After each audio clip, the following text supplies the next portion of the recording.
preparing to live stream the meeting. Setting up your meeting for YouTube Liggity. Done. We are live on YouTube.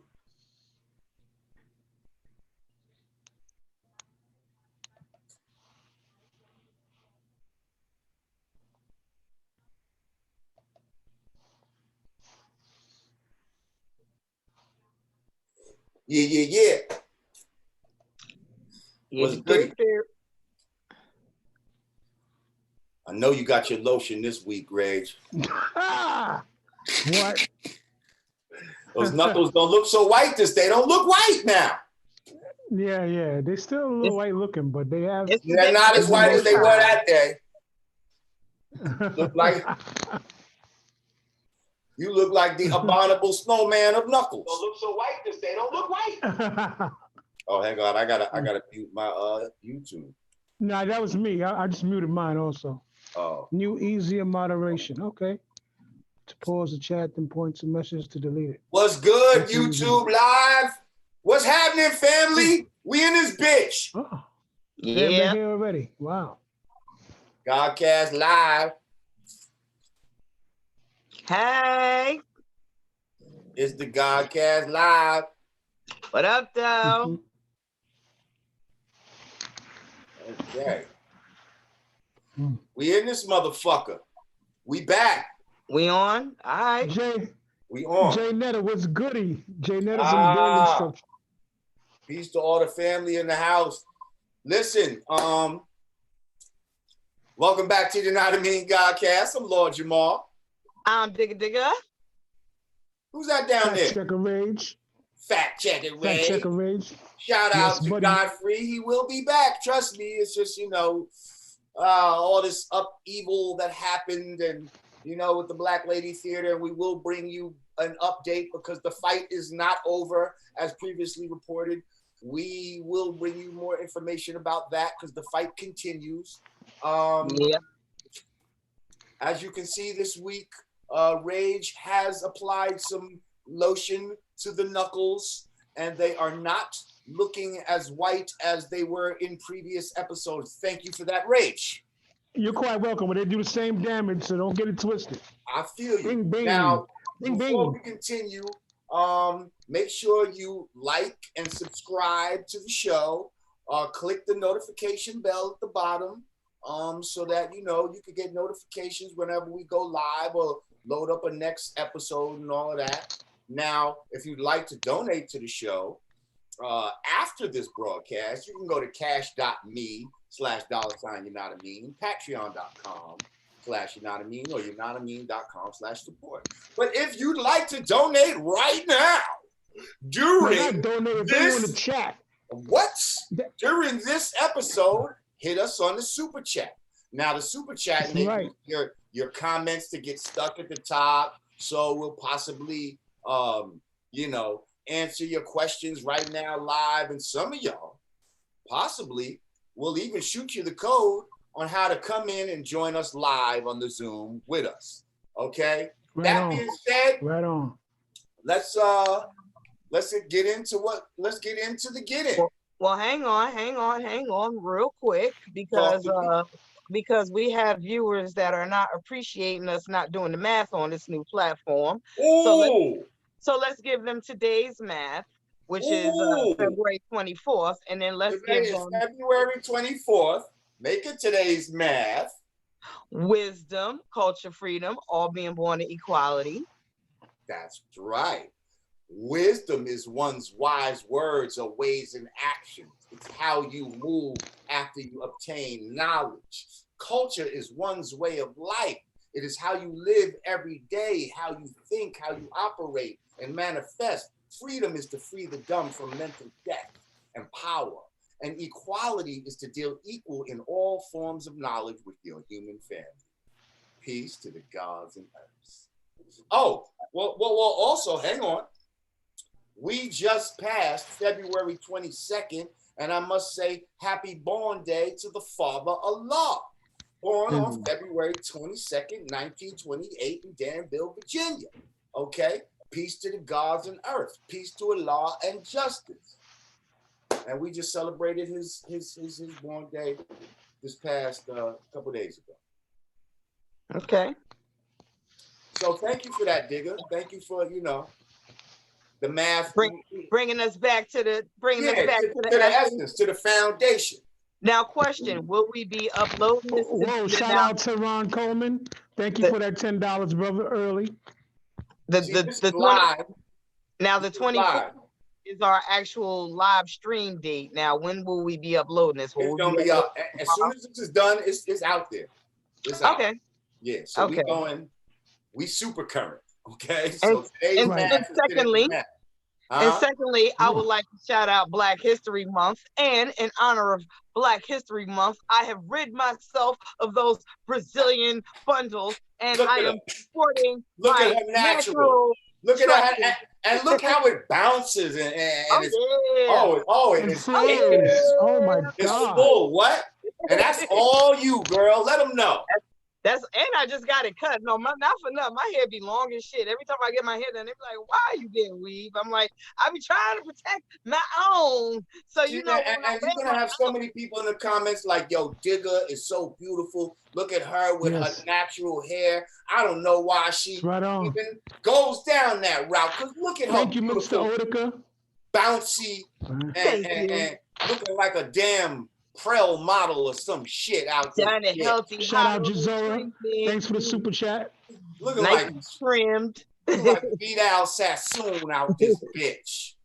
The fuck going on here? Christopher Coonan, super chat. They coming in, Jay. Oh, that's what's up. Shout out to my super chatters.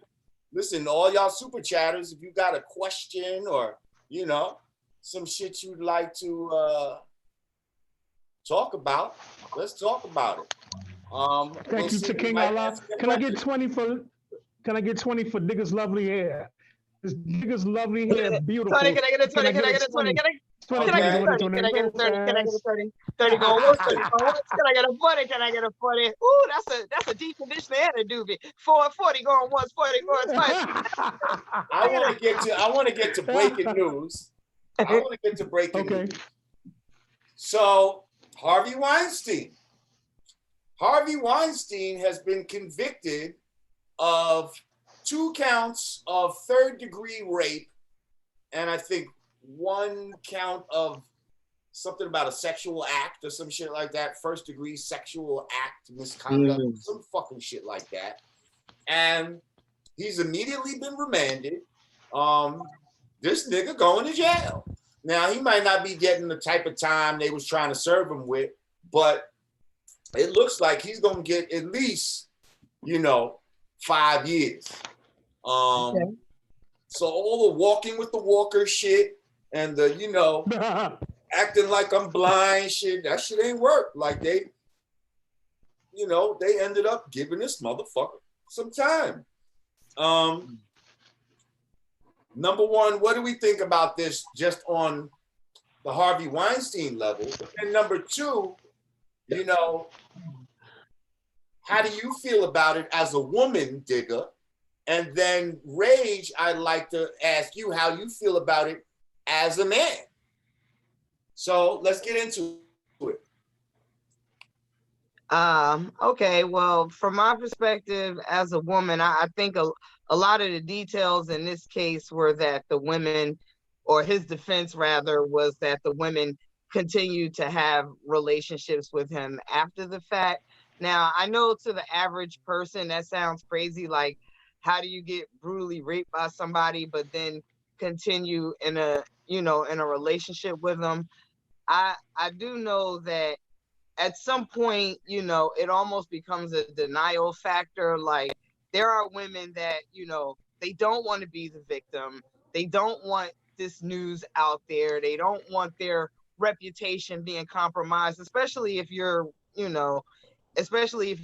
the same business as said accuser.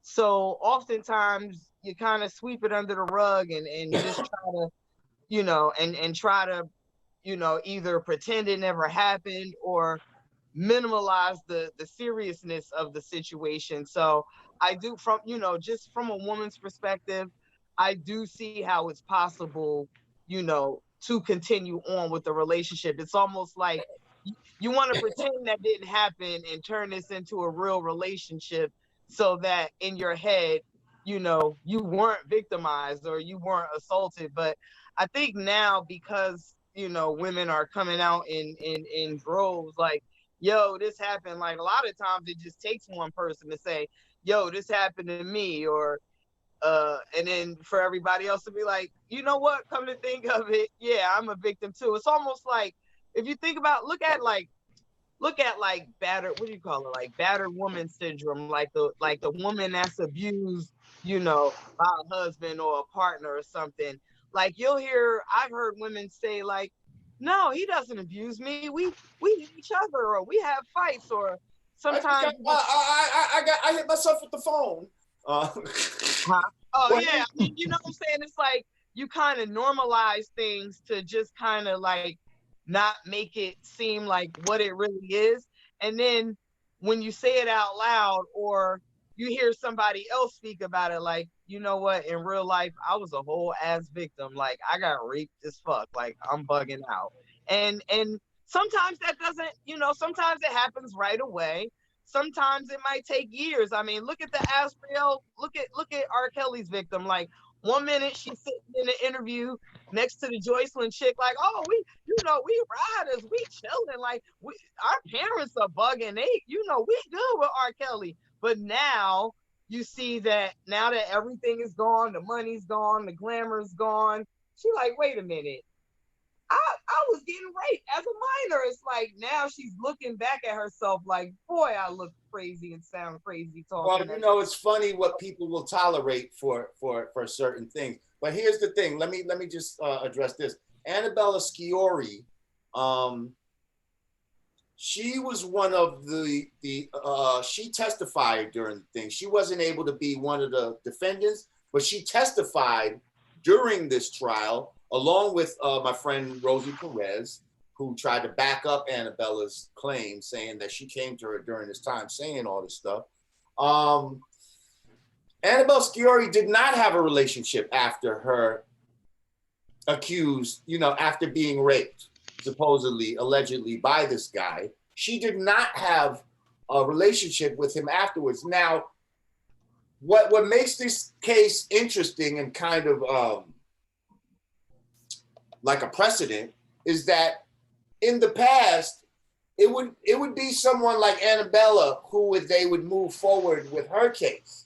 Whereas the other women who had relationships with him after the said incidents, those cases wouldn't have been moved on in the past because they would have felt like, come on, if he raped you, then why was you still fucking with him type of shit. You see what I'm saying? So the fact now that, because her charge was the first degree rape, which he didn't get charged with. So they technically tried to say that they didn't believe her, yet they believed the other ones who actually continue to have relationships with him afterwards. That's just kind of interesting.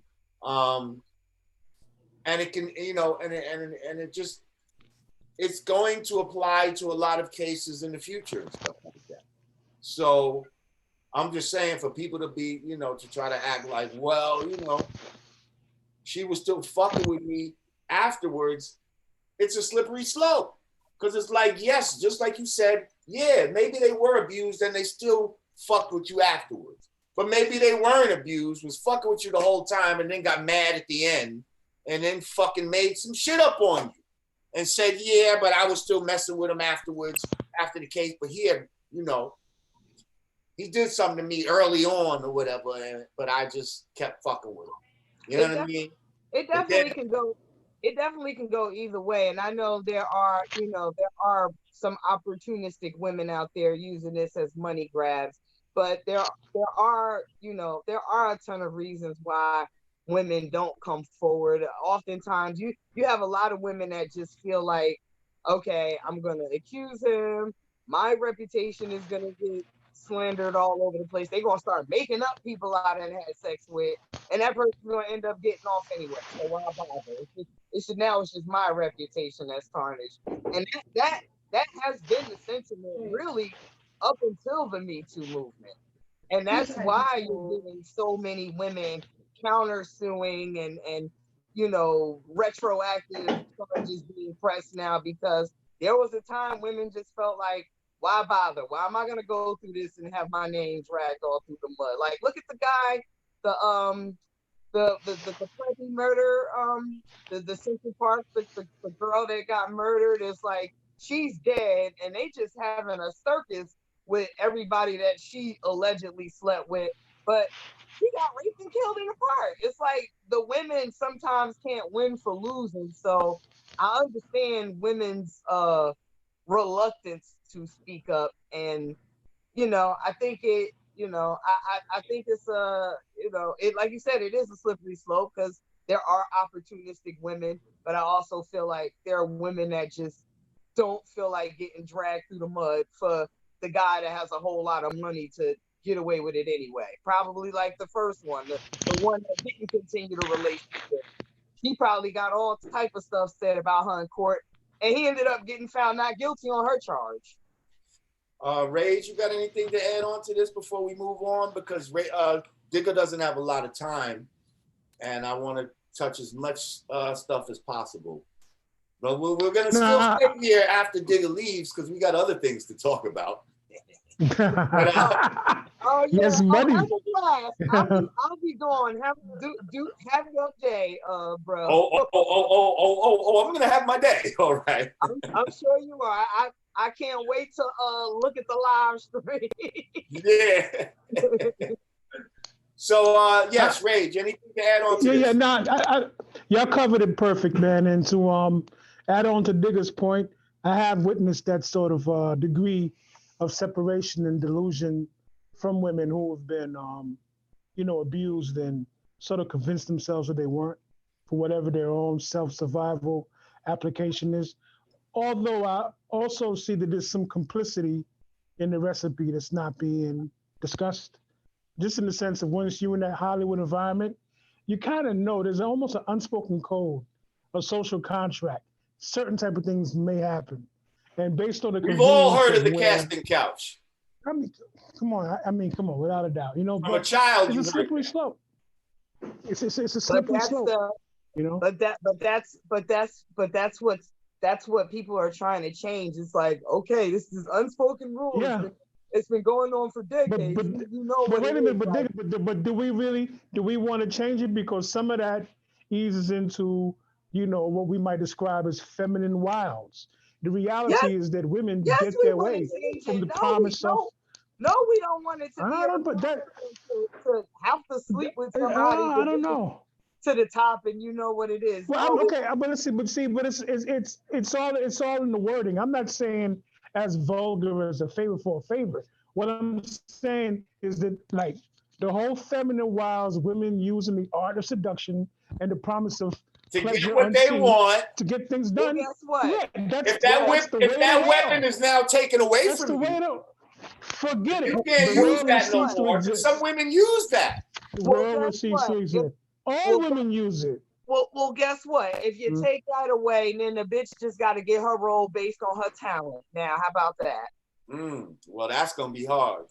That's number one. Because a lot of these bitches ain't talented; they just fine. That's gonna fucking be a problem. Maybe we need to start weeding out some of the superficial shit. And number two, if a man feel that strongly about it, he needs to start pressing charges. Level up. Well, again, you got a lot of men who might be fucking nervous to fucking bring the shit, just like a woman's scared to talk about the shit. It's even more embarrassing because the man's supposed to be masculine and all that type of shit, and he's letting a woman or man or whatever, sexually abuse him. That shit is not. Oh, that does happen. Yeah, motherfucker. That does happen too. Yeah. Talk about. You know what I mean? Your man, Terry Crews got his balls felt up. And he's diesel as fuck, and he came out with it, but he probably was scared at first, you know what I mean. So imagine how many niggas didn't, who's lower than Terry Crews, who got their ass squeezed at one of these parties by one of these fucking dudes, and didn't fucking say nothing about it. I mean, I think this is not a gender war, how they trying to put it. Like, this is a power war. This is about the powerful exploiting the weak. It's not about men against women. There's a number of reasons why the victims aren't speaking up, and all I'm saying is all of these past traditions, like the unspoken casting couch, this, that, and the third, like maybe some of those, it is time for some of those things to go away. Yes, and I'm just saying, let's not frame it as a man against versus woman thing. It's a power versus. Yeah, it's a power thing. It's a power dynamic. That's all it's about. Jay, the way they're trying to frame it is man against woman, and that's dangerous. Let's not go for that. We've seen female executives, Jay, you know what I'm saying, make men do things in this industry, right? To come up. You know what I'm saying? Right. Indeed. So blast that bitch. Yeah. All right, listen. Moving on. We just, we lost some people. We lost some people. Most notably, up and coming Brooklyn rapper, rest in peace, Pop Smoke. You know? Terrible. Pop Smoke was the victim of a home invasion in the Hollywood Hills where he lost his life, you know? It's not like he was out on the street, you know, on the block or whatever the case may be. He was far from the hood. In Hollywood Hills. You know, somehow the hood was brought to him. What the fuck? Like, can I run? Go ahead. Feelings on this story. Go ahead. You said it already. Can I just run point real quick? I think I could really preface it for the boss, for all of us. Yeah, but first of all, I mean, I'm very sensitive to the loss of life. I'm sensitive to the loss of life, particularly from a culture we hold dear. You know, people who walk, talk, eat like us, grew up on the same blocks. However, frankly, last week before this happened, I was scrolling through my timeline on Instagram and I had the sound muted. And it dawned on me as I'm looking at it, I was like, yo, the state of the culture of rap right now almost looks like a live action Boondocks parody. You know what I'm saying? It's like everybody's waving gun fingers at the camera and blocking their face, throwing up gang sets and constantly pushing this narrative, man.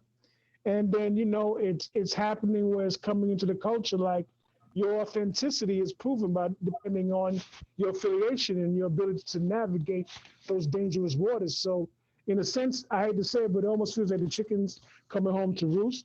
And now, before the dude's even buried, we've seen a backlash. Blueface made some comments, and now we get the Crips saying the Blueface got to check the comments before they come to Brooklyn. And that whole back and forth, right back on the gram, right back stirring some more potential violence. You know, it's looking real bad. That's now, my take on it. Now, just so I'm clear, I saw some YG. I don't know if it was YG or Blueface. I did see comments of someone saying like this is why you need to have friends. It was Blueface. It was Blueface. Okay. So, you basically know, trying to say this is why you need to check in type of shit with the right people. And to me, I think I understand everybody's emotionally reacting, but I think Blueface is 1000% in saying that. And I think the problem with this generation of artists are, see, 1000% right, you said. Yes? Yeah. Okay. I think Blueface is 1000% right in saying that. And I'm gonna say why.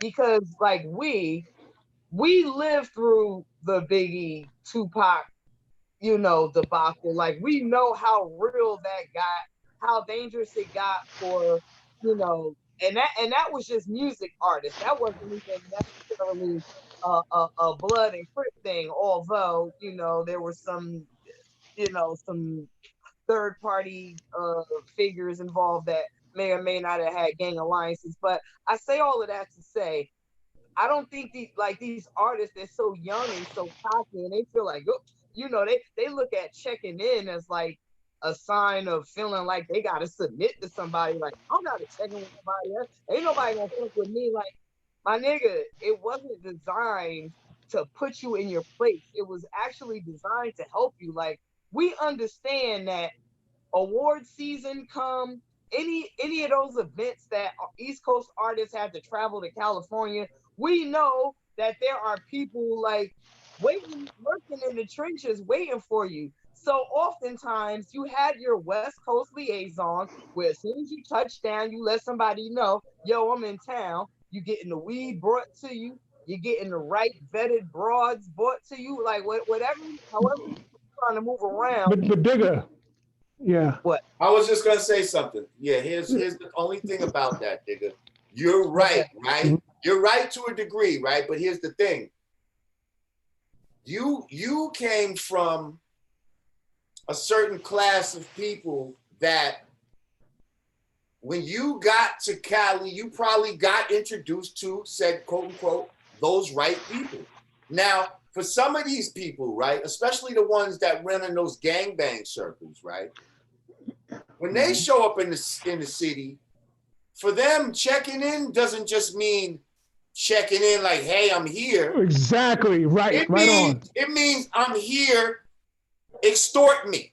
Like, these niggas is like, all right, we gonna take care of you, but you gotta break me off type of shit. 150 grand, something like that, right? About it, they extort these it's economics. Like, they extort these little young gang-banging motherfuckers. Like, you want to run around and rep the set and all of that type of shit? Well, you gotta fucking pay your dues in 50 racks. And okay, but Jay, yeah. Also, but see, this is why I think it's dangerous. And like, I'm really into this part of the thing, obviously, because of, you know, obviously what Chairman Fred did in Chicago. Keep in mind, gang culture stems from Chicago. And then what's happening right now is we're confusing artistry, music from gang culture. When a gang or so-called gang says, hey, check in, it's because this is a matter of territory. This is a matter of economy. This is a way of saying, hey, respectfully, you not bringing a particular product or what you're doing is not necessarily going to disturb what I got into place. It might be you coming to empower a situation that's been vetoed in the territory you in. So that's where that check-in talk come from.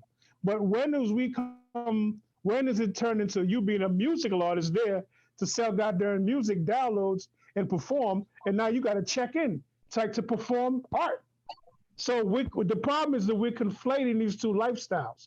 And at some point we got to separate. But it's the artist doing that. The artist. Okay, I was gonna say, I'm not confusing the two, but I will say this. You know, in addition to already being a target because you're an artist, if you are claiming this game life, if you are repping these sets, I don't think the East Coast artists really realize how serious and how deep that world goes on the West Coast. That's me, you know, just me as an outsider looking in. Like, I don't have any gang ties. I can't say what. I agree. But this has nothing to do with coast. And like, you could be in certain parts of Brooklyn and be like, hey, somebody in Bed-Stuy could be like, oh, you coming from East New York? You got to check in. You see what I'm saying? Like, the check-in culture don't just go on coastal, it goes local too. Right, but what she's saying is, and what I agree with is that they have multi-generational gang shit. Whereas us in New York, you know, we just been doing it since the 90s, basically. Like the you know what I mean? Like that's what I'm saying. Like, I don't think these young East Coast artists realize like how deeply rooted the gang life is in LA. Like, I feel like a lot of these East Coast gang members just wake up and put on a blue outfit and say I'm Crip now, or they just wake up and put on some red shit and say I'm Blood now. Like, they didn't jump. Yeah. Their parents weren't jumping. It didn't start with their grandfather. Like, they didn't.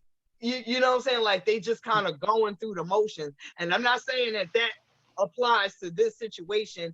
I just think a lot of the East Coast, members don't realize like how serious it is out west. And let's remove the whole gang. Let's remove the gang affiliation. Let's talk about just moving as an artist. You know, this brother's on the phone. He's posting money phones. He accidentally posted the address of the party, and I just feel like there were just a lot of red flags to be moving the way you're moving in a different, you know, away so far removed from home. And it's unfortunate because I you know, I am privy to some of his music. I think he actually doesn't sound like everybody else on the radio right now. So I can appreciate that. I can just appreciate a husky rap voice in 2020. Word. And he was a baby, like that. See, that's the stuff that get to me. I'm like, damn, this brother was younger than my kid. Listen, you know, I feel bad. I didn't know too much about him. I never met the brother, you know what I mean? I was just getting acquainted with his stuff like everybody else. He was I can't even speak to how he was moving and all this type of shit. But I seen a little clip that Gilly the Kid put up, and he was saying the same thing, like not necessarily him per se, because we don't know how he was moving, but for in general, just for artists in general, especially new artists, young artists who are just coming into popularity. It's like you can't be so, you know, so thirsty for pussy and weed and partying and money and flossing that you start slipping. You see what I'm saying? That you move in a way that makes yourself vulnerable. You know, like I'm sure they said there was no intentions of putting the address up, right? But it was on some bags of them that they was flossing on Instagram. You see what I'm saying? And you know what's crazy? To his credit, no, he didn't throw this bash in the middle of Crenshaw somewhere. Like I'm pretty sure. It don't matter. I'm saying he probably felt like the Hollywood Hills is the last place something like this would happen. Like I'm pretty sure he felt, you know, safe to some degree in that location. Like I'm gonna let you know, we've all done some dumb shit. Like Rage was there. Like, see, we didn't come up in the age of the internet and all of that. But you know, when we was coming up and we was fucking thirsty for pussy and shit like that after a show, you know, we might go to the radio station and be like, yo, and many groups have done this at this time. Yo, after party at such and such hotel. Like, we letting niggas know what hotel we at and all that type of shit. So that niggas could try to increase their odds of fucking smashing after the show. Like, let's keep it real. You know what I mean? Nasty, just nasty. Yeah, it is. But that's the type of dumb shit we was doing. Now, fortunately, we wasn't moving in those gang circles, and you know what I mean? The people that end up showing up at our hotel, a bunch of gauze that want to build with us, you know, to the wee hours in the morning. Yeah. Oh, Jay.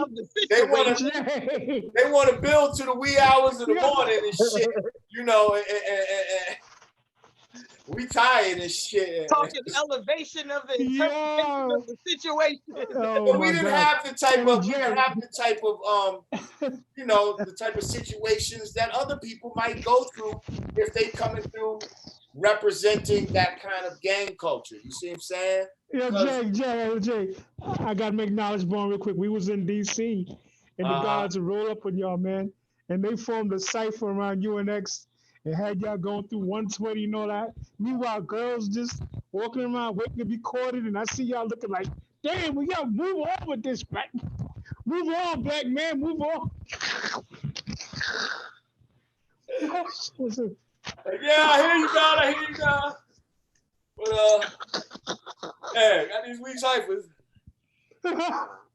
Yeah, but I'm just saying, like, especially when you're young, you want to do all these things, you want to dabble. The man was only 20 years old. Now, besides that, here's another thing. Like again, what other genre of fucking music like be having this amount of death around it? Like, nobody, nowhere else. It's bigger than music. It's I'm bigger than music, about to man. say that's a whole nother conversation. I don't think we ready for it. I don't feel like we're really ready to take that kind of accountability yet. Like we're still pointing fingers at the man, and like we. It's not about pointing fingers at the man. Stop going back to that, digger. We're just asking a question out loud. It's not always about going back to pointing fingers at the man. The point, because don't get upset. I'm making a statement just like you made a statement. No, but I'm just saying, like you always act like that's where all conscious people go. Like conscious people are always blaming the man. It's not about that. First of all, I didn't name any specific anything, so I'm gonna need you with your to shut the fuck up and stop putting. Okay, wait, hang on, don't make me do this. What'd you say? What'd you say? Talk to me. What'd you say, nigga? That's wrong.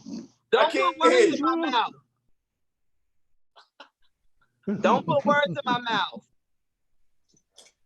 You know what you be doing. You did it last night. You put words in my mouth. I'm going to say it again. You put words in my mouth last night.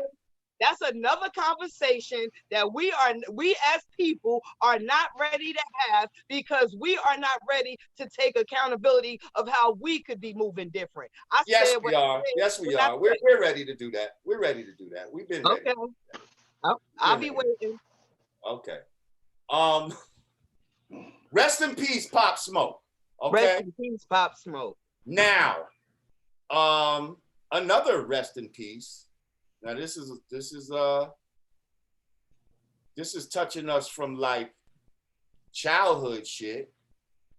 Rest in peace, Jeanette Dubois. Am I saying it correct? Live moving on up. Yes. To ye side. I mean, come on. Walona Woods. Now, Walona was bad. Hang on. Let me. Yo, I've had many a dirty thought behind that woman when I was young, man. Many a dirty thought. She was definitely fly auntie. Like you could tell that Walona was that like auntie or like neighbor that she was having fun. Like she was hanging out at like all the fly clubs of the time, and you know what I mean? Mm-hmm. Like mad niggas was wanting to take her out, and like, oh man, Walona. And then what she did for Penny, the way she stuck her neck out there for young Penny, aka Janet Jackson. Word. Miss Janet, Miss Jackson, if you're nasty. God damn. Yeah, her and Thelma was like something special back then. Yeah, they were. 100%. Something special. Thelma was fly. Thelma was fly sister, and Walona was fly auntie. Fly auntie. Like she was that neighbor. Like you probably, as a boy, you hope when you get a little older, maybe Walona will invite me in. You might try. She might want some of this young stud. You know what I mean? You know how these older, you know, because she's a type. She was probably a cougar in her cougar. That's what I was gonna say. Maybe she qualifies as a cougar. She qualifies as like a cougar. Yeah. Yeah, even then, kind of. She was, you know. But yeah, so, and then a lot of people didn't know that she wrote and sang the theme song for the Jeffersons. Right. Wow, I didn't know that. And you know what's crazy? A lot of people didn't know it, but when you think about it, it looked like her. The song sounds like that voice sound like how she looked. Yep. And yes. Wow. But you know what? At the time, I feel like that voice, we might have attributed that to Marla Gibbs, to the maid.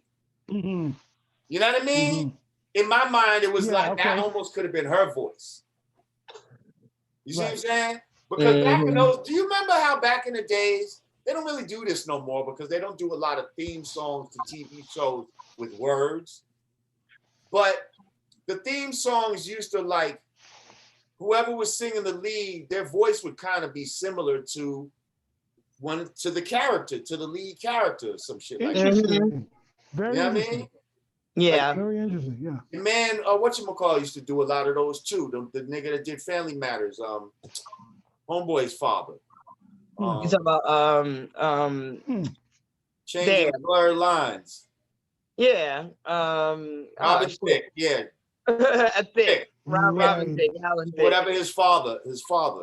Daddy Thicke. No, that the father's Alan.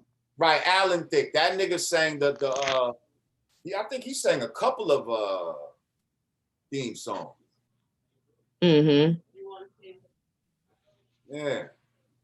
Well, rest in peace, Jeanette. It seemed like that theme song almost seemed like it was framed. Well, I guess it was sang from the perspective of Wheezy. That makes sense. Too. Right. Yeah. Now, I wonder if there's some delay right now. Is this something that we can sing in unison right now? Or do you think there'll be delay and it'll just fuck us all up? What? Say that again? I said, do you think there's delay with this video where we could sing the song in unison right now, or do you think we can be off? Yeah. I don't know. I'm like, I don't know. Let's not jinx our audio. Mercury's in retrograde still. All right, I'll let it go. I'll let it go. Come on, man. 3, 2, where we moving on up? Hey, shout out to everybody in YouTube Live. All right. Shout out to YouTube Live. Listen, if we get a couple, what do we say? What do we want to say? $50 joints get you in the room? Get you in the room to talk real quick? Get you in the room, move around. We're about to go in. Digger got to get off soon. Yeah, wow. I'm actually past due, but I'm hanging there.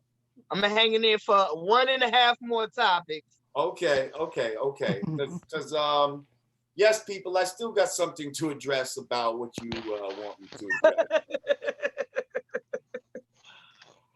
I actually wish I could stay for that, but I'm gonna let you cook. I gotta go. That guy.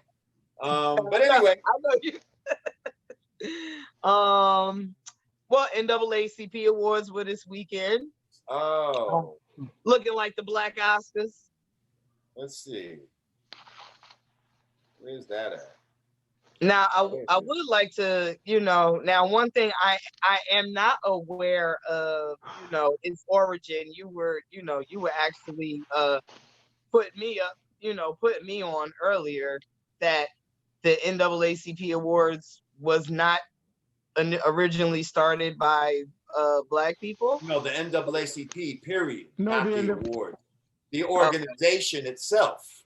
Okay. It was started by some Jewish people, basically.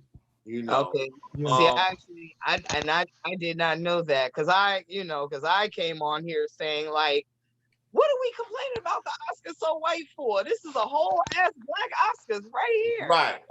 And so it appears to be a Black Oscars in a way, but at the same time, it's something that was given to us by somebody 100%. Else. You know what I mean? And if I may touch on that, it's the NAACP was created for counterinsurgency as a response to the growing militantism that was starting to sweep the neighborhoods in the country. And if you look at how they've been used throughout the years, every time there's a hot spot where, so-called law and order is breaking down and people are getting or using more creative means to address their grievances, they drop somebody from the NAACP to put away the problem. Everybody get the praying, marching, and then it dissipates. So that's my experience, from the NAACP. Understand they're called the National Association for the Advancement of Colored People. Like, if they were going to advance, then why are they still calling themselves colored people? Like, where's the advancement? But anyway, but yes, we do need our own fucking Oscars, so we don't have to complain about shit like that. It just needs to be really our own. But that being said, I mean, this is the closest thing we got right now. So, Digger, why don't you rattle off some of the winners in some of the categories? Can you do that for us? I believe I can, if you will just bear with me. Now I can tell you Blackish won a lot of shit, as we see right here. Okay, we've got okay, so according to this list, I know this was the final award that was given. Entertainer of the Year was given to Lizzo. Television categories, we've got Blackish. Blackish winning Outstanding Comedy. She looked cute too. Outstanding Comedy Series went to Blackish. Outstanding Actor in a Comedy Series went to Anthony Anderson. Outstanding Supporter Actor in a Comedy Series went to Dion Cole. Outstanding Supporting Actress went to Marseille Martin for Blackish. Outstanding Drama Series went to Greenleaf. Outstanding Actor in a Drama Series went to Omari Hardwick. Outstanding Supporting Actor in a Drama Series went to Harold Perrineau for Claws. Oh shit! Shout out my man Harold. Yep, that's my guy. We worked together on ours.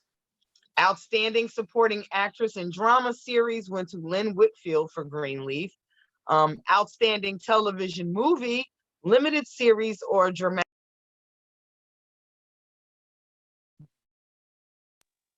Sorry, my phone's ringing all day, guys. I thought I just muted you by accident. No. Every time it mutes, it's because my phone's ringing. I'm sorry, I'm broadcasting through my phone. Wait, hang on. I gotta pick this picture of Lizzo up again. Say Lizzo, what she win again? Entertainer of the Year. There she go. That wasn't from last night. I didn't say that was from last night. I'm just saying, there she go. That's the picture of her. Look at that moose knuckle. Look at that moose knuckle just outstanding around. Actress in a Drama Series, Lynn Whitfield. What did she win? Outstanding award. Supporting. Wait, who win? Y'all confusing me now. What did she win? Lizzo won Entertainer. The Moose Knuckle Award. Stop. She won Entertainer of the Year. Stop, Jamar. Can we stop referring to Black women as animals, please? Thank you. No, I'm not. She's not an animal. I didn't call her an animal. Did you call her? I called her frontal region resembles a moose knuckle. I didn't call her a moose. Okay. Thank you. Okay. Outstanding Television Movie, Limited Series, or Dramatic Special, When They See Us. Outstanding Actor in a Television Movie, Limited Series, or Dramatic Special, Jarrell Jerome. Okay, and that's the guy that played Keith, right? And When They See Us. I think that the one that the guy. That played Corey Wise. Corey Wise. I'm saying Keith. My apologies. Correct. Yep. He got Outstanding Actor, right? And he should have, because he did an excellent fucking job. I think I said it. If we look back at the shit, I probably said that he was gonna win some awards for that shit, because outstanding. Outstanding Actress in a Television Movie, Limited Series, or Dramatic Special, Niecy Nash for When They See Us. She played Corey's mom. Yes, she did.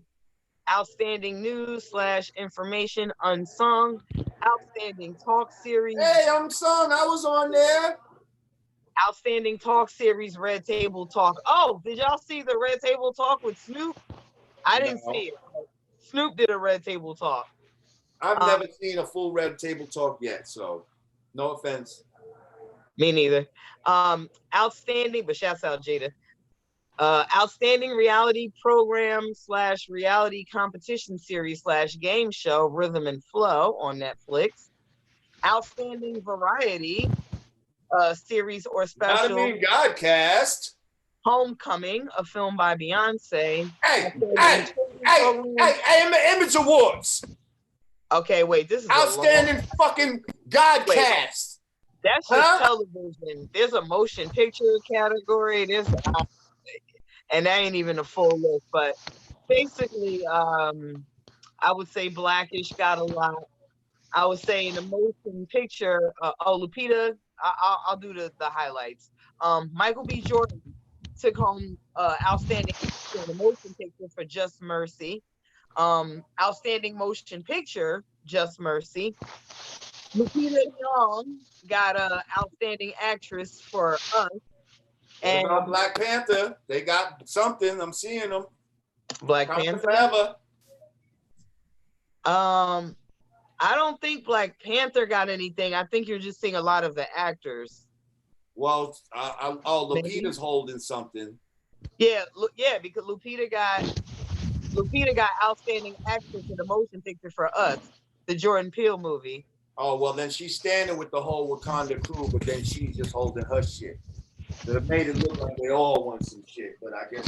I mean, they may have. There's a. Nah, she the only one holding something, so it probably is just her. There's a full list of winners that supersede like the rest of this list that I'm looking at, and I just rattled off the quarter of the thing. So I'm not gonna go through the whole list, but congratulations to all of those, and shouts out to what I'm gonna call the Black Oscars until we officially create the Portier Awards. The Portier. Yeah. Well, there you go. Well, we appreciate that.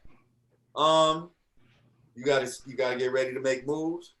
Yeah. What other topics we got? Just run down the topics and let me see what we can touch real quick. What I got time for? What else did we have? She want to make sure she don't miss nothing juicy. Right. Oh, she. No, I know. The other night, the man got beat up. Deontay Wilder and Tyson Fury. Oh wow. What about that? That's nuts. The young man, the black man, basically lost the title during Black History Month. Lost the title to a white man appropriating a black man's name. During Black History Month. What in the Fiji? You wrong. What in the Fiji? Yeah. I didn't really see. I was trying to watch the shit on the Fire Stick and all that. It was acting kind of stupid and shit. And to my understanding, this is his first career loss, not just losing the title. This is his like actual first career loss ever. I believe that's what I read. Oh yeah. Yep. Probably not his first loss in life, but probably first professional career loss. I don't know. I have to Google his record real quick. If it's whatever -1, then yeah. Right. But maybe they probably. I feel like a lot. Well, I'm not going to say it was staged, but they do this a lot just for rematch purposes because that's absolutely. Come on, you got 1, you got 2, and then you got to have 3. Like, yeah, that's where the real money is in the rematch. So, yeah. Floyd actually talked about that. Your mic sound a little weird, Ray. I'm sorry. Before you, I wouldn't mind you a little bit on the Young Thug's response to Dwayne Wade's son debacle. Dwayne Wade's son. I'm sorry, daughter. You said Young Thug's response? Yeah, the tweet that he made that everybody's quote unquote blasting him for regarding the comment he made about Dwayne Wade's daughter. I'm not even trying to be funny here. Like, why are you saying daughter? That's his son, B. Right. Well, I didn't. Yeah. Do you have the tweet? I mean, I feel like everybody's been been kind of chiming in. And wasn't there? There was comments from him. There was comments from Boosie. There was comments. I mean, Boosie got banned from he was banned from the gym that he was in when he made the comment. But Young Thug simply put out a quote in all caps. He said, "God don't make mistakes." That's what Young Thug said. So he's come under fire. And that's my point. Wait, didn't he just? Yeah. Right. God don't make mistakes. Dwayne Wade just dropped a song. Yeah. And Dwayne Wade just dropped a song too. He performed the song for the first time, which is interesting. Oh wow. And what's the song about? Letting his son be fucking I have no idea. I'm just saying there's a lot of TV time for this I mean, dude and I'm seeing a lot, similar things. You know what I'm saying? I'm seeing a lot of back and forth about it. I mean, me personally, I feel like it. How old is he? 12? 12. I think I personally think that's if this is I don't know if they know if that's a phase he going through or if that's really how we feel. I just wouldn't like give him any medication. Like I don't think they should be like be all the be as loving and supportive as you want to be. I don't think that at 12 he should be taking any medication or any hormones or anything. Like but I feel like that's their kid. Hey,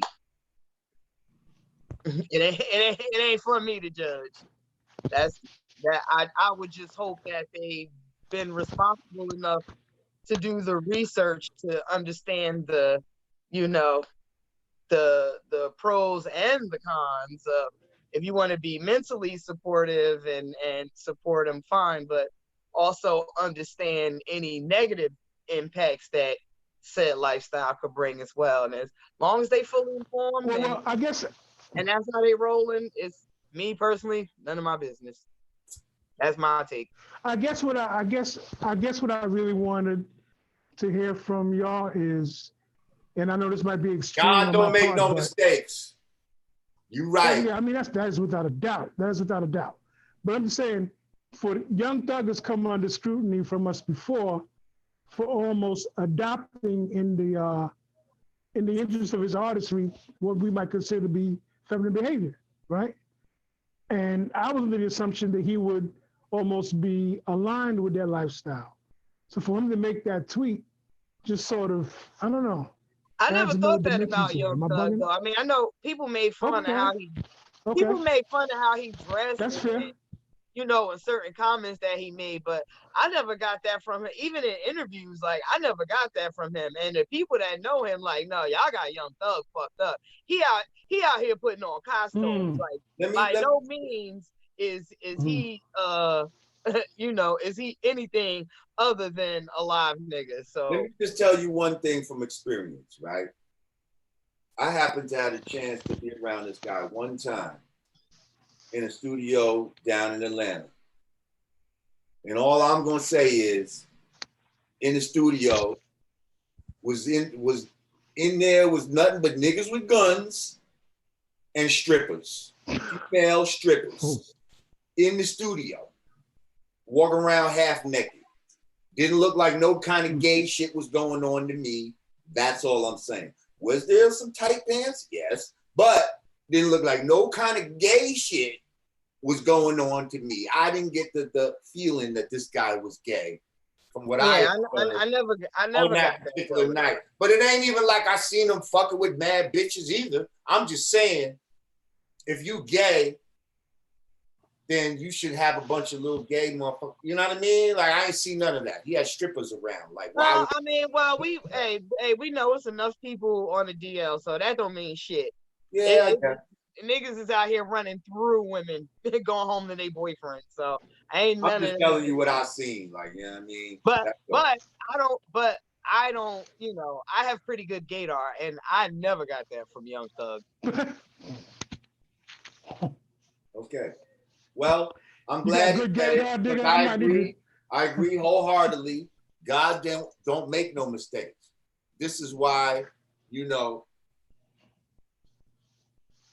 but that's what they want you to believe. They want you to believe that God makes mistakes. That's why something like evolution could be introduced, because it makes it seem like, oh, God has made a bunch of imperfect things that are growing into perfection. You know what I mean? And that's some bullshit. Like, do not fall for that, my people. Do not fall for that. Okay? Evolution is bullshit. And this whole nation that God could make a mistake and put you in the wrong body and all this type of bullshit is some fucking bullshit. So I do think everybody needs to stop minding their business, though. Well, they need to stop letting everybody into their business, too. We wouldn't be in it if they wasn't announcing shit to the world. okay, so when they just out chilling and doing them, and people take pictures of that kid and it go viral, it's like everybody butting in their business without them saying nothing. So now they saying something, and everybody mad. Because there's consequences to everything. It's like if I go outside right now with a fucking... Make your mind. Either y'all want them to be quiet or y'all want them to address everybody. If I go outside with a chef hat right now, people gotta make up their mind in that regard. Either y'all want them to shut up or y'all want them to address. No, we want you to fucking just be normal. Stop acting like a fucking girl when you're a boy. That's what we want. How about that? And we won't have to address none of this shit. We wouldn't even be thinking about you. I didn't even know he had a son until this motherfucker came out and said he wanted to be a girl. I didn't even know he had a son. And what he doing with his kids shouldn't make you that mad. Or I'm not mad. I'm not mad. I'm not mad. I think it's ridiculous. I'm not saying you're mad. I'm just speaking rhetorically. I'm saying like I don't know if anybody's mad. I just think everybody's looking like this is ridiculous. Like they're looking at it for what it is. Ridiculous. I don't think anybody's angry at him. And everybody is absolutely entitled to have their opinion. I'm just seeing, I don't know. I'm just seeing a whole range of emotions, and they just chilling on a golf cart, living their best lives. That's all I'm saying. I'm like, clearly, they don't give a fuck about anybody. He's not living his best life. Okay, that's not his best life. I don't care where he's doing it. But I don't want to like argue both of y'all about this. I'm just saying it ain't my business. That's all I'm saying.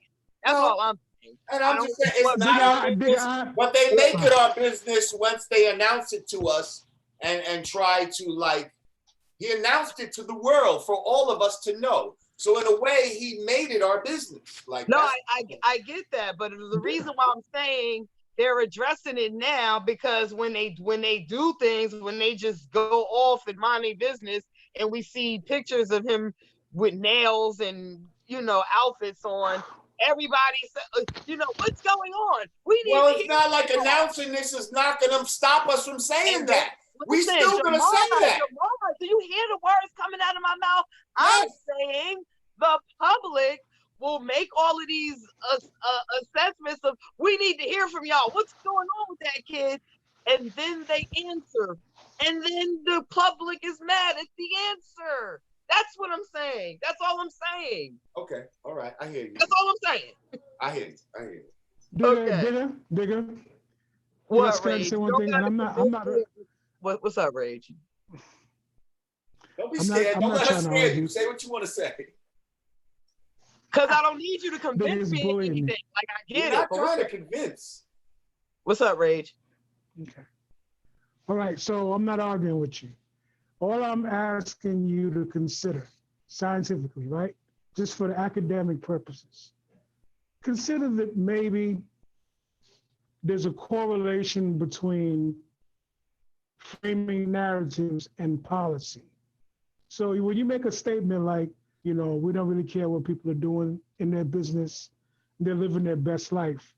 When you live in a time with so much mass influence and people who have the technology, as well as people who have done the studies to understand how wave culture is created. That camera and what they decide to put in the camera, what they decide to report on, when they decide to report it, becomes a weapon. And so your behavior that you might deem to be private, what you do on your own, could be turned into a flag post, if you will, of expected or induced behavior from a particular demographic. That can go against the culture of what the group feels is better for them at the time. That's the only argument that's here. And it's not a question of Thank you for that. For instance, I'm not looking for. Thank you for that. I'm not looking for any. I'm already 100 on the framing and the narrative. I don't need clarity on that. Thank you though for your input. The point I'm making is at the end of the day, none of us are in the house with that man and that woman and that child, and we don't know what the fuck is going on over there. So we can have all of the science and the belief and opinion that we want. At the end of the day, it comes down to those people are going to operate based on what works for them in that house. Well, because hold up. I also heard the birth mama ain't with this though. The birth mama, and that's a mitigating factor. That's the whole next thing right there. What gives these motherfuckers the right to just go ahead and now supersede what her beliefs and her morals? And she has every right to stand up and talk her shit. I wouldn't be mad. I wouldn't be mad at her for protesting and feeling like she need to move according to how she feels with her kid. I believe ultimately it boils down to that kid's mother and that kid's father. I'm not really understanding how Gabrielle Union became the face of it, but like I said, that is a dynamic in that household, in that family, that all of us outside of it, whatever we thinking and feeling, at the end of the day, they're going to move accordingly to what makes their world go round. And I'm not going to lose any sleep over it, according to what they decide to do with their house. That's my opinion. Here. Yeah. Okay. Well, little boy. Let's give a quick roll call. Shout out to Newer Panda TV, Sugar Love, Liz G. Shout out Blackbird. Shout out Pacific, Al Davis. Shout out Zestava, King Kane, Foul Sack, Nature C. Ooh, STDA. I would love to know what that means. Thank y'all for coming in. Thanks y'all for chatting and running your mouth. Still trying to see that dub for Diggers Do. You know what I mean? Oh, yeah. $20. You know what I mean? Like, I'm over here. Y'all done sweated my doobie out. I need another. You know what I'm saying? And you don't see when she get mad, her head be bouncing, and I love getting you mad, Digger. It's a conspiracy. I don't get mad. I don't get mad. I will tell you the only thing that do that frustrates me though, like, don't talk to me like I don't get it. Like, I'm trying to, it's important. If we're gonna be a responsible media platform, we have to broach topics through every lens, not just the lens we like or the lens we see. Like, we have to. No, that's not true. That's not what they do. They spin their fucking. Get him mad, Jay. Get him mad, Jay. Get him mad. We need to have a viewpoint. I ain't talking about. We are looking at things. About they. This have a viewpoint. But I'm not talking about they. I'm talking about us. I ain't talking about. And I said this channel has a viewpoint. And we have a viewpoint. It's not on viewpoint. Devil's advocate shit all the time. Like it ain't about being a devil's advocate. First of all, my brain. I'm sorry, Jamar. My brain don't always agenda shit. Right. You know, there's different scopes of black, right? It's not always black and white. There's different shades. There's 50 shades of black. I'm only focused on black shit. I don't ever give a fuck what they, them, the man, the mountain. I don't ever give a fuck about them. Ever. I'm only operating on what you have to. If you do care about yours, then you have to care about what they're doing, because what they're doing affects yours. Our ancestors didn't. They wasn't thinking about them when we were building Black Wall Street, when we were building Rosewood. They didn't give a fuck about what them over there was doing. Was thinking about them. Yes, they was. What they doing? Hating us. And we focusing on advancing our shit. They was thinking about them. That's what made them have to do what they did. That's what made them have to come together like that. They knew that this motherfucker wasn't fucking with them. That's why Black Wall Street. It's not that they just ignored the white man and folk. No, they knew consciously what this motherfucker. Okay, but we know that though. That's not a secret. In 2020, that's not a secret. Oscar's some people, it is. Some people, they still don't know that a war's going on outside no man is safe from. They still don't know that. It's not a secret. So now that we know it, what? Keep talking about what they not doing? What? No, let's move on. But you know what I mean? Sometimes keep stifling us with certain, you know what I mean? Like taking us in circles, like let's take the knowledge and move on, like, and now build with that knowledge. But like, that's my philosophy, Jamar. Right, but then there's run around in circles, the spinning wheel with them. I'm like, no, but us. Oh, but there's other things that you dispute.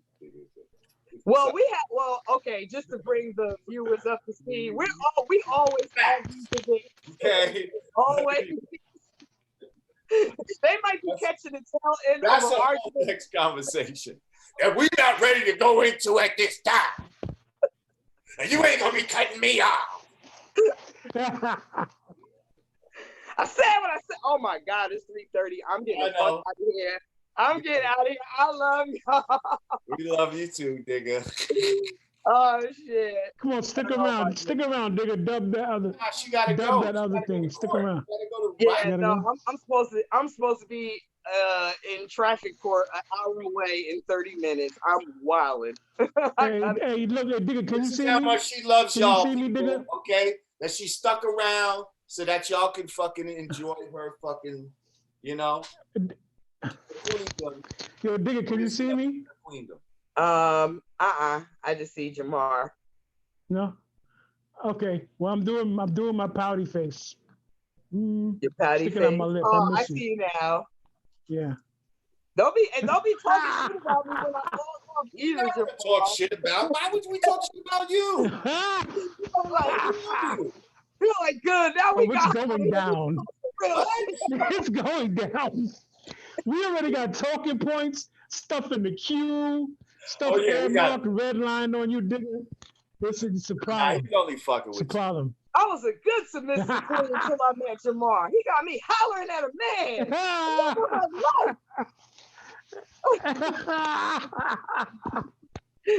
Clutch my pearls. Look what you got the submissive queen turning into. We're gonna talk about before we go, but yeah. I was just a yes sir. Oh. You need your beard comb, baby. Now look at you. Fuck you, nigga. You know. Oh God. I can't, y'all. I love y'all. All right. United Main Guy Cast. I'm just doing my part. I'm Digga. Peace. I love y'all. Wish me luck. Peace. Good luck. Good luck. Hope you get that judge from Court in Providence. He's a good one. One like that. All right, y'all. Peace. Peace. Peace. Hola. Uh-huh.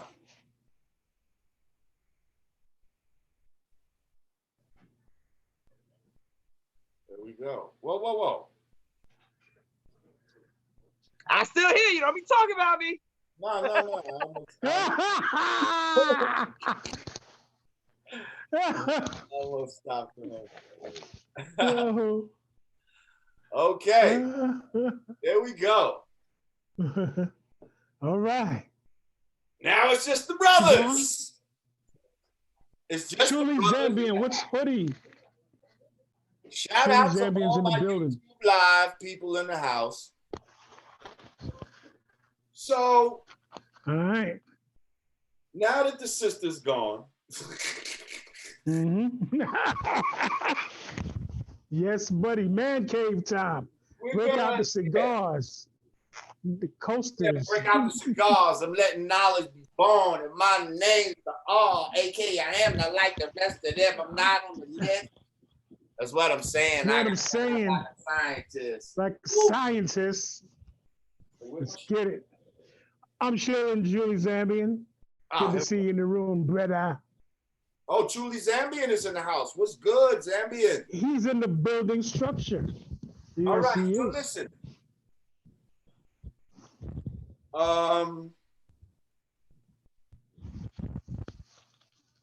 Recently,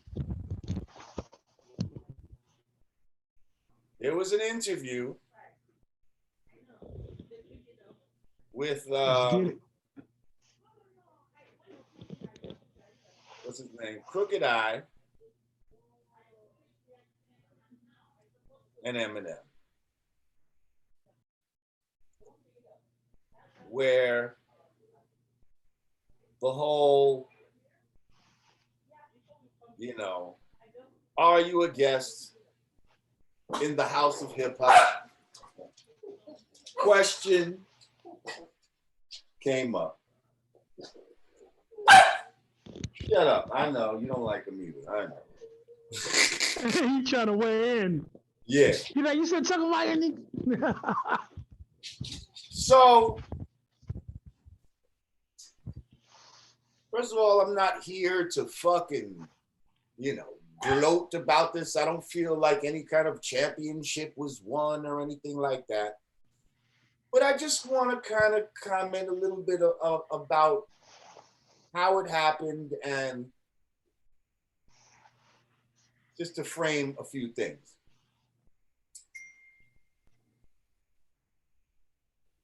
First off,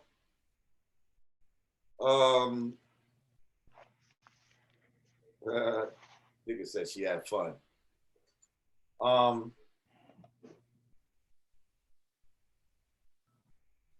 So basically the headline of this whole thing is Homeboy says, I never said I wasn't a guest. Right? Mm-hmm.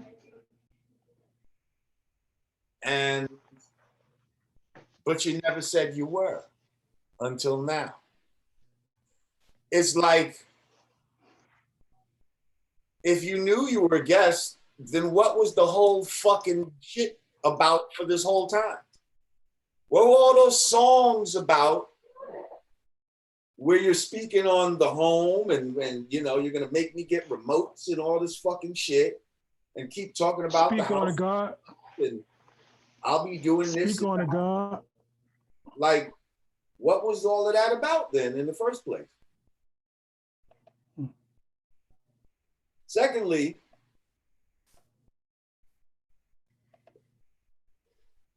it's like, when somebody apologized and you kind of like, the motherfucker be like, you sorry, but what are you sorry about?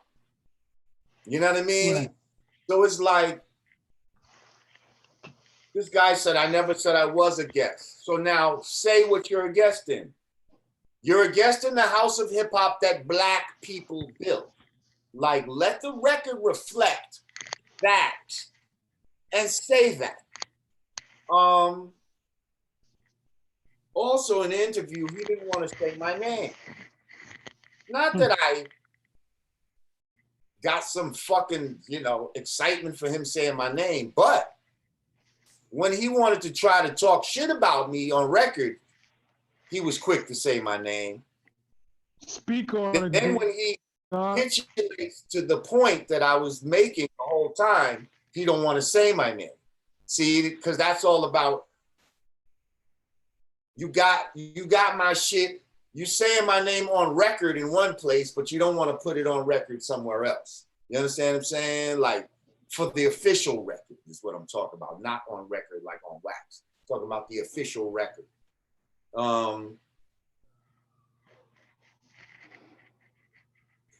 Which is kind of whack. But at the end of the day,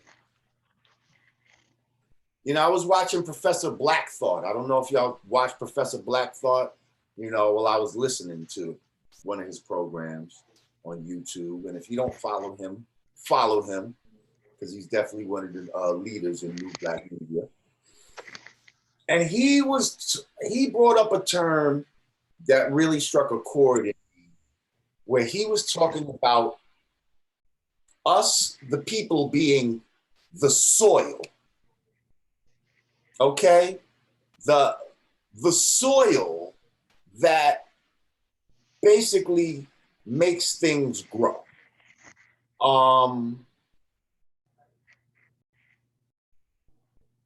And the soil is what determines what grows. You understand? A lot of people think it's the seed, but really it's the soil. I represent the soil. You know what I mean? And when I say white people are guests in the house of hip hop, I'm saying that we as Black people determine who are Goats are going to be, first of all, he never said he was the king either. I never used the word term king. I've been saying goat the whole time, you know?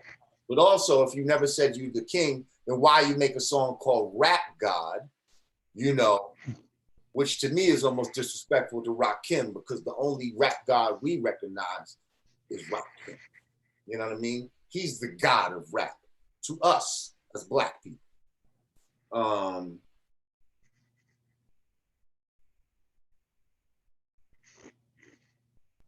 Yeah, those are just a couple of things that stuck out to me after his little explanation.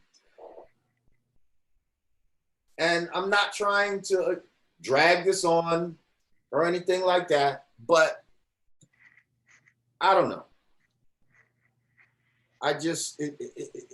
There were some holes left in his little explanation, and I just had to address that. So, yes, you admitted that you're a guest in the house of hip hop that Black people built. Okay. Number one. And yes, and this was a victory for the soil. You know what I mean? Because the soil determines who's who and what's what. We determine what's going to grow. See, they try to plant seeds. Oh, y'all niggas wear fucking skirts in hip hop. Nah, that's just not going to grow in this soil. That's not going to grow in this soil.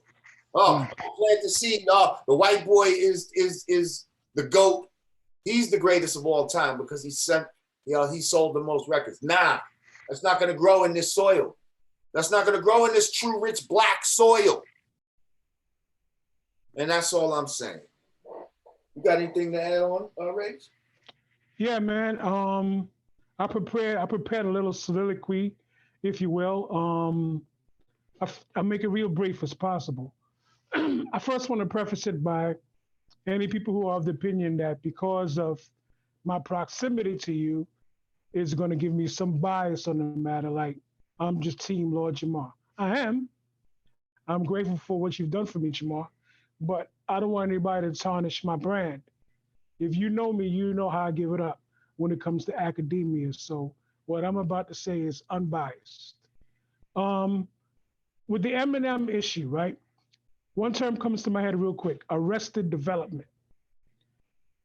When you look at it, the hip hop culture, it being birthed by Black culture, and Black culture trying to find its way to exist in the culture of Babylon, we're always finding new ways to try to survive and thrive.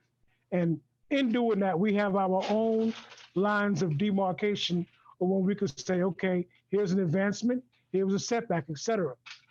Hip hop is an evolution of speak.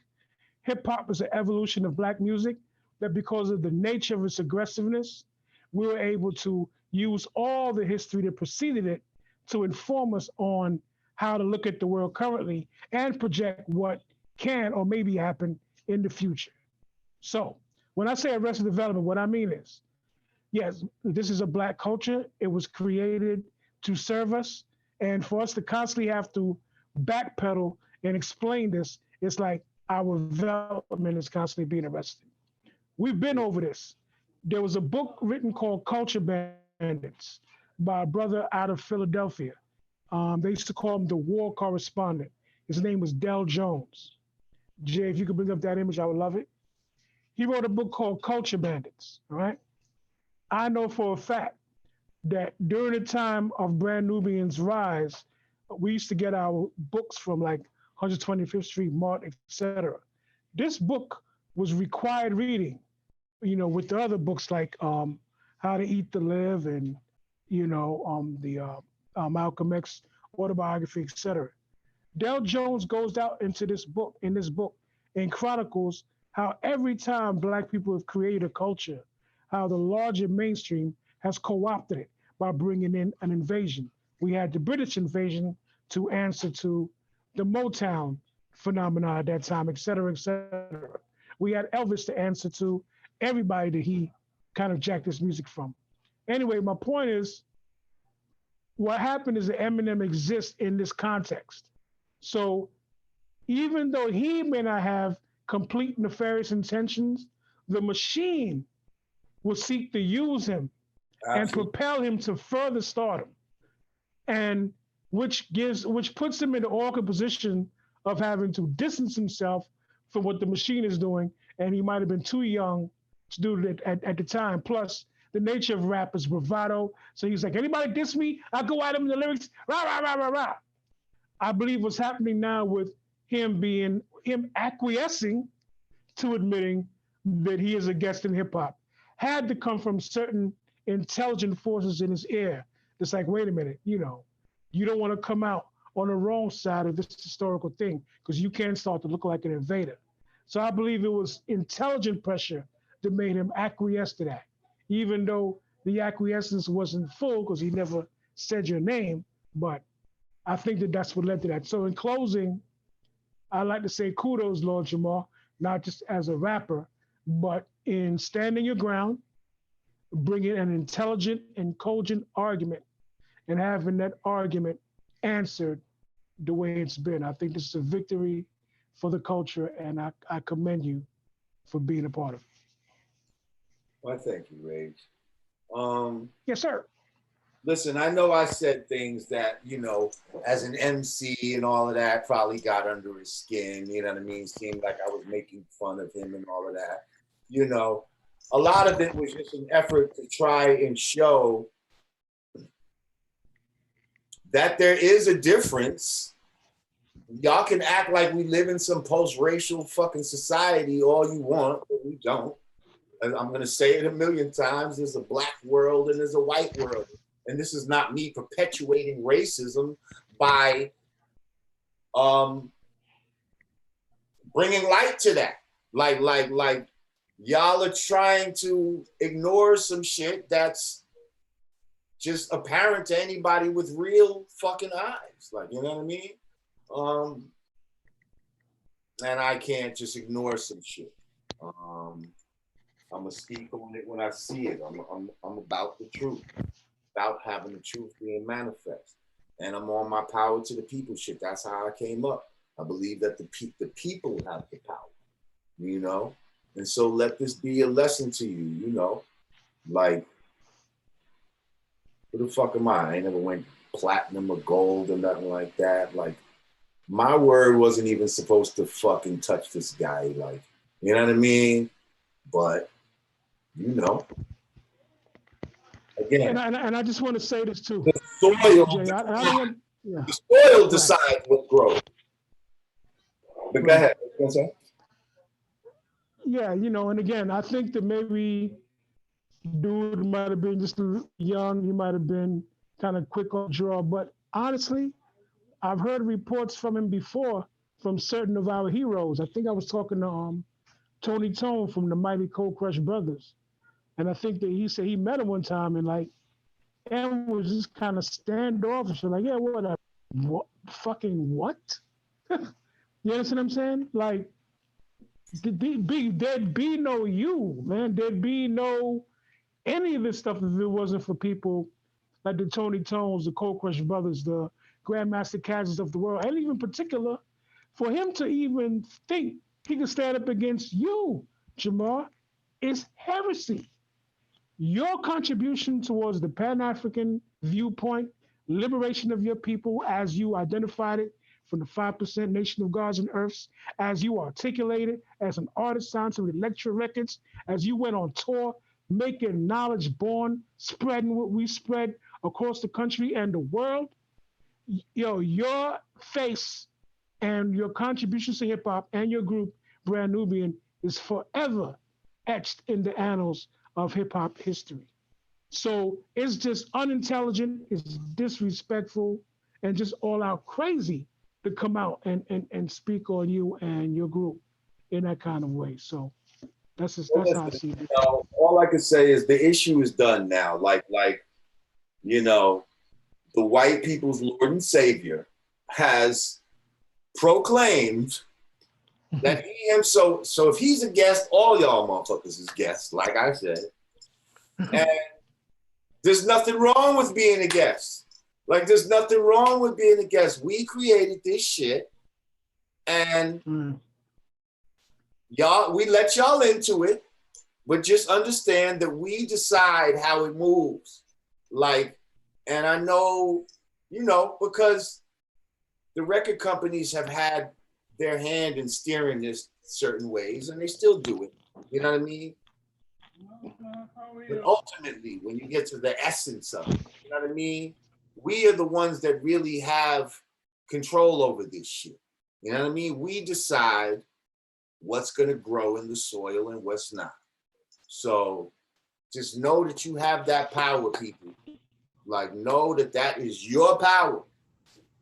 Say, if you're not feeling some shit, you're not feeling all this shit that's out here about 12-year-old kids fucking deciding they can be girls and vice versa and all this crazy shit, then don't let it grow.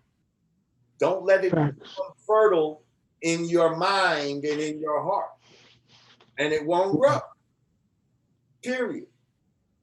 Speaking of growing, thanks for that 20, that dub from Liz C towards Rod Digger's due. All right. She dubbed it up for us. To Digger got her 20. Text Digger, let her know. All right, listen, right now, I'm almost getting ready to get out of here. If some people want to come on and got a real question, you know, what are we charging for questions? We'll let them in. Probably charge you a little nickel bag, a little nick, maybe. Nah. I mean, I don't know if we can get them in the room. Maybe we can just take the questions in the. Maybe we can just take the questions on the chat. You know what I mean? You want to get on video? Okay. On videos, $50. Bet. $5 to answer your shit in the chat room right now. I'm giving it like 5 minutes and I'm out of here. Right on. Hit me up. By the way, y'all, this is how we raise the funds to stay independent, to keep the message going. Freedom is not free. All right, we're not out here buying kicks, man. It's real. You know what I mean? Some people might want to deplatform the brother because of his stance, of the position he's taking. So it's going to come to us as the people to kick in and do what needs to be done. You dig? This is all an experiment too. You know, it's been an absolutely. As far as, you know, let's see if we as a people can do for self, create our own media platforms where we circumvent, you know, the mainstream, you know, the mainstream media, but still have intelligent voices speaking for it, you know. Absolutely. That's what we strive to do here, you know. This is definitely for you, original people. You know, I don't even like saying black, really. Original people. Mm-hmm. Native people, indigenous people of the planet Earth, of the earthly plane. Oh, Digger joining back in. Don't be talking about me. I'm weak. Yeah, I'm hilarious. I'm weak. What y'all say about me? That's just a ding dong. And then you just came in. I need to set up the settings where you can't just pop in like that. Say hi to my Uber driver. Hey, what up, Uber driver? You're on YouTube Live, buddy. Both of y'all need to go. I just told both of y'all go ahead on Drink Champs. I know you've been there. Oh yeah, I've been on Drink Champs already. We'll come with you. Uber driver knowing about Drink Champs. Hey y'all, I was just coming back. How much I love you. Hold up. Your Uber driver does not look like his voice. I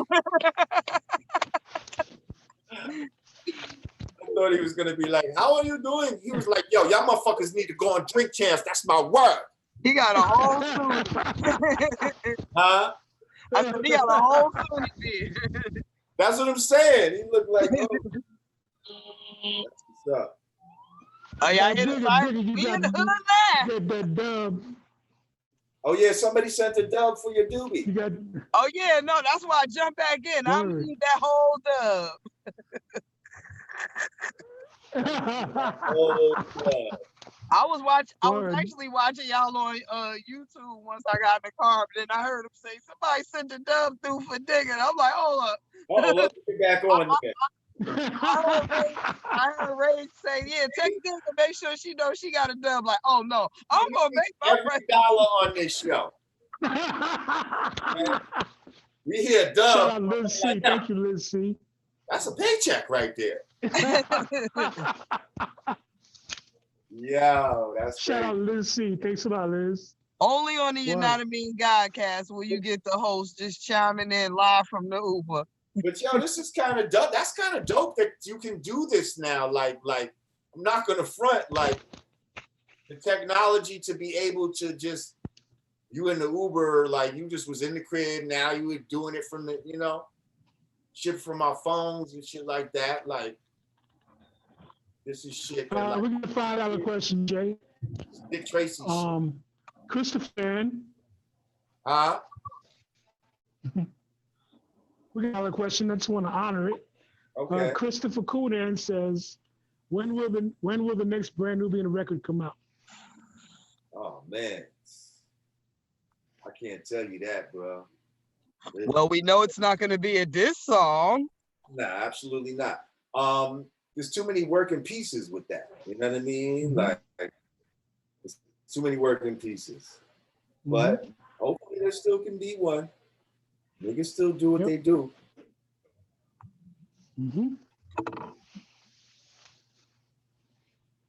Tell them to hit up Sadat X and Grand Poobah. I am Grand Poobah. What is this shit? I am Grand Poobah. Biggie, what's on the menu today? What we snacking? What we eating? That's a good question. I'm thinking, I don't know, I might do some fish today. Actually, you know what? Monday is a spaghetti day. Maybe I'll do some pescetti.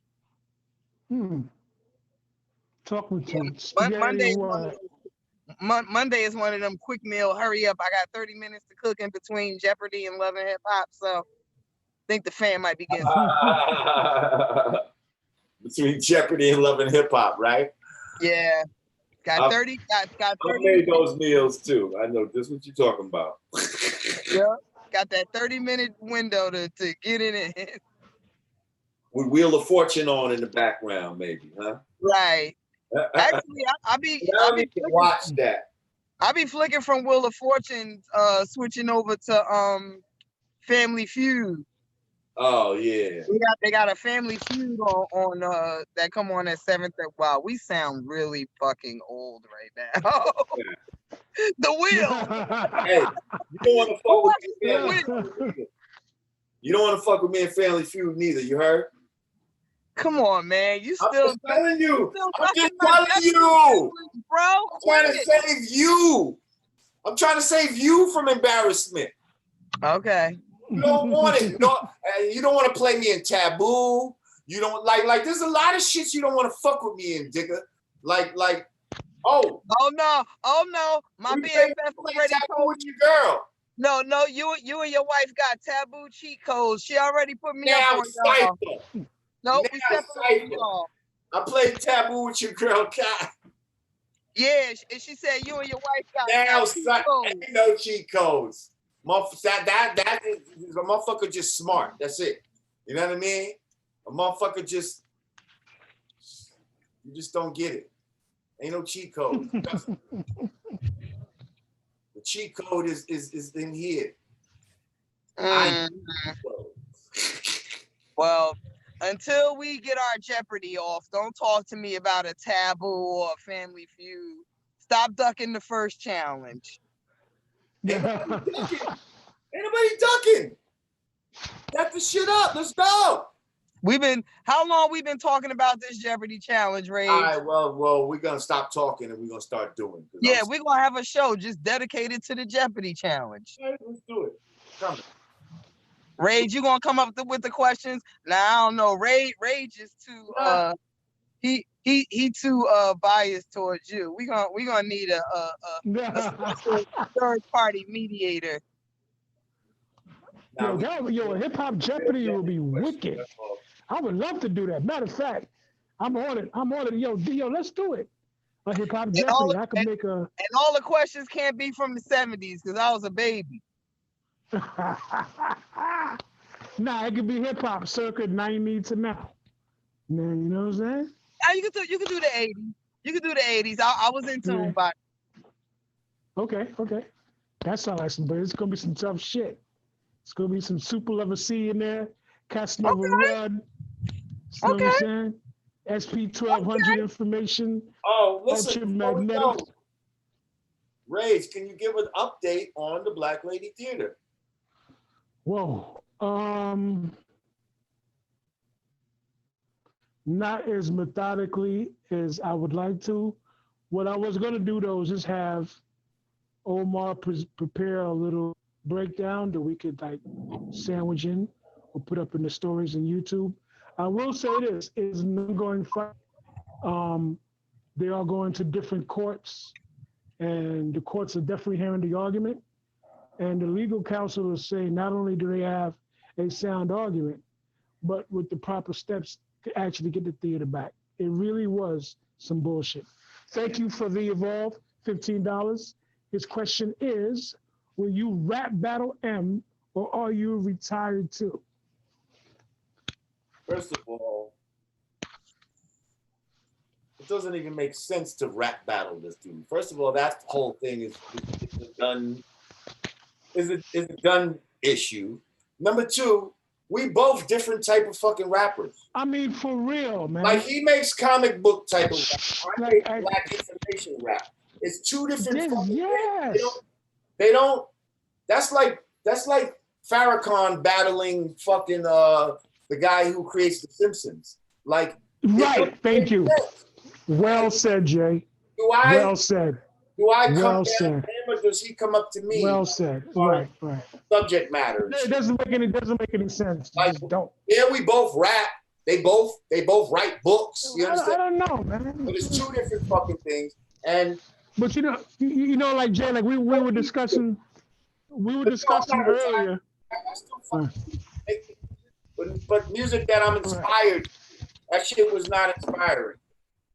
Right. That's what I was saying. Like, even when I look back at my own personal love for the crafts, I'm like, we got to create proper criteria for what we decide is rap battle, par for the course. So we're just talking about mincing words and syllables and just. I don't think people.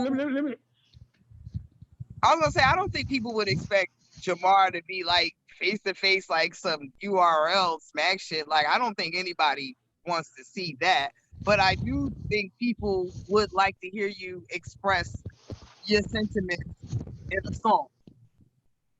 Like that's considered battle nowadays. Just right. I guess so. Put it in the record. To me, it just don't make sense, man. For you, like when I think of my point is, the position that Lord Jamar is coming from is a serious, informative. All right, y'all, they playing over there. I got something to say because this ain't playtime. You dig? And that's his brand. The reason people love and respect you is because not just of the wordplay per se, but how you decide to say what you say and how you put the medicine in your message. It's just different criteria. I just, I don't see the criteria as being similar enough for that match. You know what I'm saying? I just don't. But at the same time, I get it. Bars are bars. I'm done with it. Like, I'm not here to, everybody's talking about this clout chasing shit. You talk about you want clout. Like, first of all, like, shut the fuck up. All of y'all want fucking clout. Like, all of y'all. That's actually a term that I hate. I thought we left it in 2019. Yeah, it needs to be left because it's some fucking stupid shit. Like, I'm not benefiting from talking about this guy. Like, you know what I mean? Yeah, and again, at all. It was never about him. You know what I mean? Right, because that's my point. Yeah. It's like a fuck you to white supremacy. I'm saying y'all motherfuckers don't decide everything.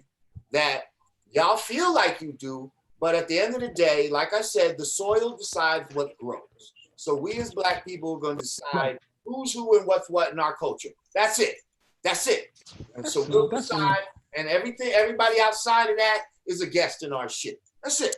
Right. You know what I mean? And y'all can take it however the fuck you want. That is really to them. It's not even to him per se. He's just a symbol of it. They use him. That's all. Yes. I mean, that's all. Yes. It was never about him personally. And, you know. And let me just put this out there. All the shit he said is done. And let me just put this out there. And then I'll move on. Like, I'm just saying my agreement with Jamar is from an academic level. But I'm not saying I'm not entertained by Eminem. I've listened to it. So, I'm like, well, let me see what Dr. Dre saw on him. Let me see why they chose this beat for this particular thing. Some of that stuff was very comical. And what he did with the English language is impressive. I'm like, yeah, no doubt. The Batman and Robin video where he's in the Batmobile wilding. I'm like, yeah, there's a place for that. And it's cool. Not a problem with it. He's the Larry Bird of hip hop. But. And I had the conversation with Kane about the Kobe thing. He said he didn't really mean to align. I think all of this sounds great. I just think it should have been expressed musically. Like, I hear everything you're saying, Rage, about criteria, but part of the allure of Brand Nubian was y'all made knowledge born through hip hop. Like, at the end of the day, it's still. It wasn't no battle rappers and like right. Yeah. And again, I work off of inspiration. He don't inspire me. So like you could feel what should have been done. Like, nah, sometimes you gotta just let a motherfucker do what he do. I just sat back and look what happened.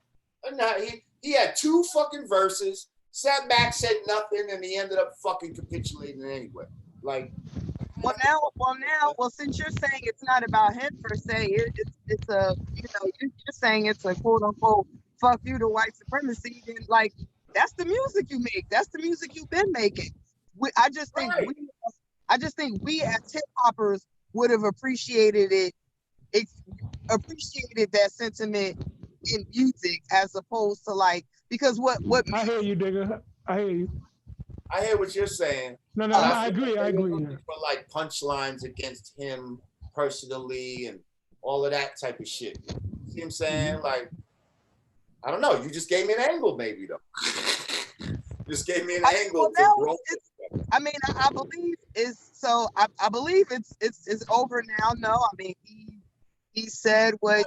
Well, it's I feel like that part of it is over. Hopefully the whole shit with me and him is over, but it's never over as far as white people trying to dominate our culture. The sentiment that you're expressing.